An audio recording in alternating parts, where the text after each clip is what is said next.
বন্ধু যখন কট খাইয়া বিয়ে করার পরে আমাদেরকে না বলে তার বিয়ার কথা, এবং তার বউয়ের কাছে তার নিজের মোবাইল রাইখা এসে আবার যখন আমাদের কাছে কট খায়, তখন বন্ধুর অবস্থাটা একটু দেখুন। আর অন্য কোনো ফোন নিয়ে এসছে? কোনো সেল ফোন টেলফোন আছে? তাহলে ওরা পাবো কি পেপার তো পাই না। ও আসার কথা 12টা, এখন পর্যন্ত আসছে পৌঁছেন না। কি হইলো না হইলো?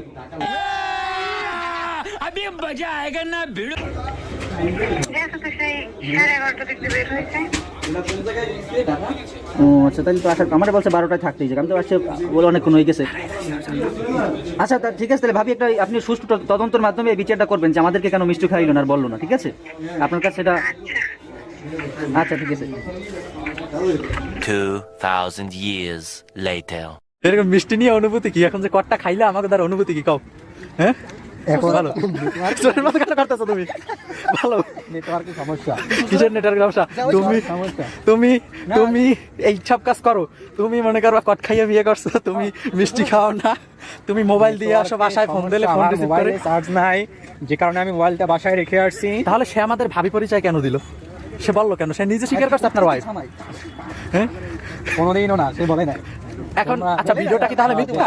ভিডিওটা কি মিথ্যা? তাহলে তুমি কট অনুভূতি অনুভূতা হয়ে গেছে। এই যে দেখেন, অনুভূতি অনুভূতা হয়ে গেছে তার।